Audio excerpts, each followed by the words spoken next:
বন্ধুরা ছেলেটার আমরা এক সাইডে সীতা দিয়ে চুল কাটছি। আমরা যদি আস্তে আস্তে ঘুরাই আপনারা দেখতে পারতেছেন কেমন স্মুথ একটা ফিনিশিং আসছে। এই চুলটা আমি কাটছি এই পাশে। এবার পিছনের অংশ দেখা যাক। এখানে অতিরিক্ত চুল রাখি নেই, এখানে যদি আমি অতিরিক্ত রাখতাম আরো সুন্দর হইতো। এখানে ঘটনা হয়েছে কি, ও উপরের চুল বেশি বড় রাখবো না, উপরের চুল অনুপাতে এখানে শীতের মধ্যে চুল বেশি থাকবো। আমরা অনেক সময় করি কি, উপরের চুল ছোট রাখি আবার শীতের নিচের চুল ছোট রাখি, তাহলে কিন্তু এই সেট আপ, এই যে গেট আপটা আসছে এটা কিন্তু আসবে না। তা সামনের দিকে ঘুরান যাক আস্তে আস্তে।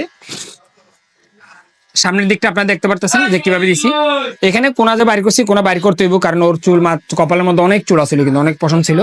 তা আবার বাইবেরাতে ভুল ধরতে যায় না, কোন এক এক সাইজে রয়েছে, ইচ্ছা করে কিন্তু এই কামটা করছি। কিন্তু আমার মনে করি না যে ভুল করে এটা এক এক সাইজের এক এক করছি। অনেক সময় এমন হয়ে যায় কপালের সাইজ থেকে চুলের গ্রোথের কারণে কোনা দুটোটা এক সমান হয় না। এই জিনিসটা আপনাকে খেয়াল রাখবেন। অনেকে সেলুনালের সাথে রাগ করে যে ভাই কোনা দুটোটা এক রকম হইলো না কেন।